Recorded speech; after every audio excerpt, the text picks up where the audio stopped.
In the Bretonnian lands there is a small province which is considered cursed lands. The cursed province of Mousillon was once considered the most beautiful, but now corrupted and infested with the undead. Hey there, Ddraig here, and here we are with a mod by Mixu that I used to play as this cursed faction. Yet by the Red Duke, the roster has to be changed and tweaked from your standard vampire undead army.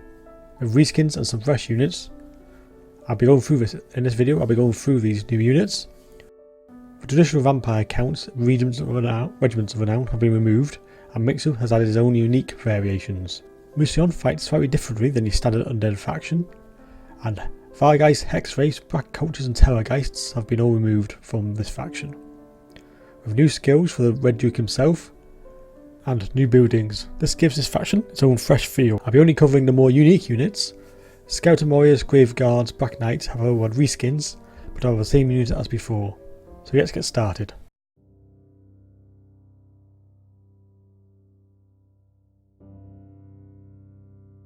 There is only one place to start, the Red Duke himself. Once a mighty warrior and swordsman, he was ambushed while on a crusade. He managed to take down these assassins, but was poisoned and lay there dying. A man approached him who had watched the Duke fight bravely and was impressed by the skill shown.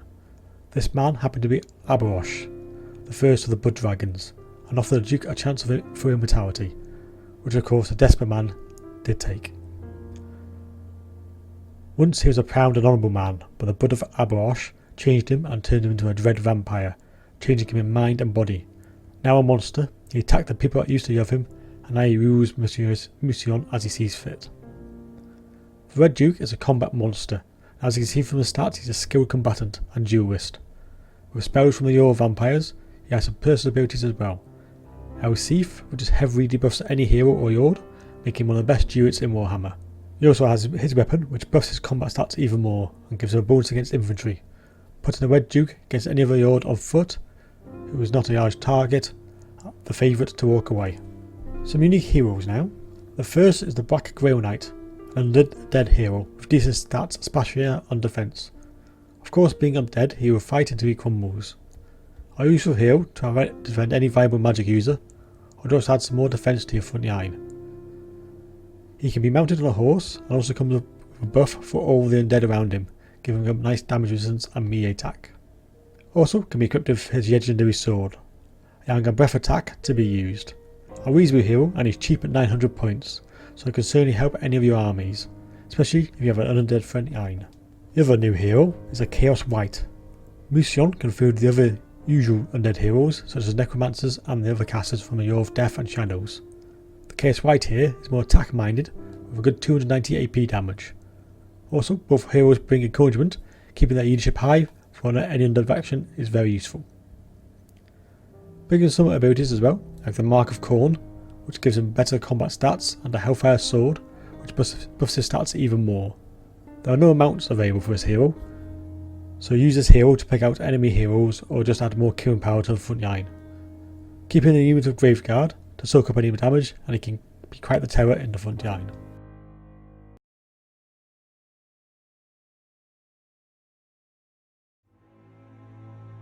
Being in Bretonnia, they can call the local populace to provide some of their own Bretonnia type units as well as the undead. This makes them a very unique faction to play. So here we have men at arms with swords. Much like the Bretonnia unit of the same type, this is a step up from skeletons, an extra 50 points, so it's 350 for this unit. Of course they are not undead, but mutated versions of the usual men at arms. They are slightly weaker, but all these units have this mutated buff. Constant buff gives them some nice buffs and makes them quite interesting holding the Iron unit. Now of course they will run away, so bear that in mind that this is a hybrid of a Bretonnia and a Vampire Count unit.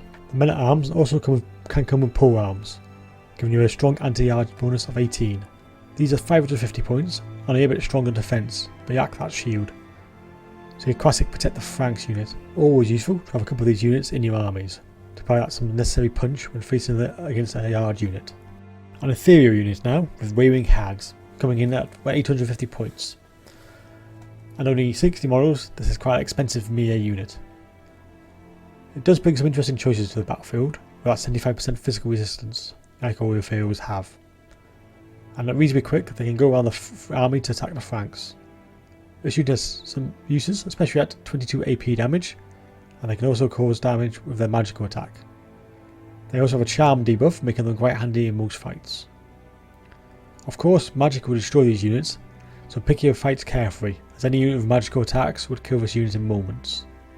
A handy unit, or maybe one or two in certain armies, can cause good damage on the flanks, and of course undead, so they won't retreat on you. Unlike most undead factions, from the start Mousillon has archers, and can field as many as they like. They come with your standard arrows, like these shown, or fire or poison, with the appropriate debuffs. A very handy unit to have, and I always have a couple of archer units in my armies to provide some vital missile support. Being in Bretonnia, Mousillon has access to a wide range of cavalry units, so I have a version of the Black Knights and the Blood Knights. For damned errands, at 1000 points, is an impact cav, and they can be quite a terror on the battlefield. And if the enemy has any magic, they of course are going to melt for this unit, but if you have enough of these units, there may be too many to attack. So always keep your ethereal units separate so they don't get AoE downed. With that said, they are magical. Not the greatest stats, but they do pack a punch on the charge, so keep them moving and hassling units. Perfect against skirmishers. Moving up in ability at a cost of 1200 points, for damned Knights of the Realm are even better unit on the charge. With magic attacks and an anti-yarge bonus of 10, this unit can be quite a nuisance to other cav to deal with, especially if they have no magic or fire attacks. Again, not great in young combat, so keep them moving, but they can hunt down other cav or monsters, and I'll take them in 2 units of 2 for maximum potency. The final unit of the damned are these Crescent Knights, bringing the anti-infantry version with strong AP at 36 and are much better in sustained combat where they can hold their own against most units.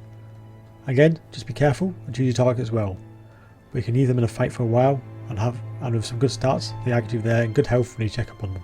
This faction also has access to some basic skirmisher cav, with nothing special but cheap at 550, and of course fast. Nice option to have in any army, but they're not the greatest units, and can be easily caught out by any fast units, and cannot exchange fire with any other military units being very low armour. Backed up however by some of your other cavalry options, they certainly help out in any fight, and if your target has low armour units, they can rack up the kills quite quickly, and if all fails, they're handy for chasing down routing units. This faction can also use field trebuchets, and also the special type, the unholy field trebuchet. This is blessed with magical attacks, and has a nice leadership debuff when it hits. This unit can be quite helpful, and there's only 200 more points than the normal trebuchet, coming in at 900. Against greenskins and Skaven, this unit can help out a few units and keep them routed as they run away. An interesting option for artillery. So that's the extra core units available to Mousillon. And of course they get the usual undead units, except the ones mentioned, as in Vargheists, Hexwraiths, the Black Coach and Terrorgheists. So getting the right mix of undead and your mutated Bretonnian units is the key to this faction.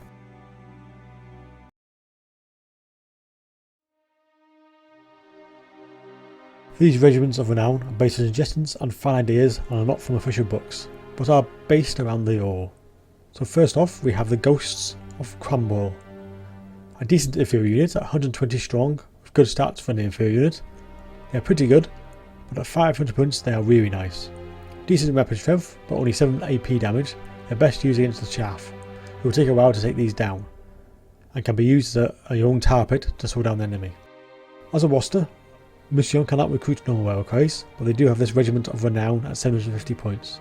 This is not an encouraging unit, but does buff non-undead units around them, with the Icon of Devotion, which provides some nice buffs for more mutant front line. With decent stats on the actual unit itself, it can easily look after itself in the front line and surround it with some other mutants at a small amount of punch. It also comes bound with Doom and Darkness and Soulblight at 3 and 2 users respectively, so allows you to forgo a caster if you go cheap with your army. An interesting unit, and I would suggest if you're going for a more mutant build, this in the front line at only 750 points is an auto-queued. At 750 points, these are buffed up Crypt Ghouls, named the Hungry. This unit is an excellent chaff killer if you get them in the right price. They do have weak armour, but they do have some regeneration. Even though they have very OP at only 4, it's best to position them against the front line defence of any chaff, Add them with a much tougher unit to help soak up some of the damage, or even better attack a flank. This unit can come up with a surprising amount of kills by the end of the battle. Midnight Ravens of Rochard. If you want a more potent skirmish cav, this unit can add some nice and interesting buffs. Poison on the range attacks, and in general good reasonable stats for skirmishers all around with decent range. Also making them hidden and having snipe. So the best way to deal with this is to set up this unit in a nice spot, either overworking your army or nearby, and don't move them unless absolutely necessary, and they can definitely give a shock to any army. Especially with that snipe ability, making them highly accurate with a lot of AP damage.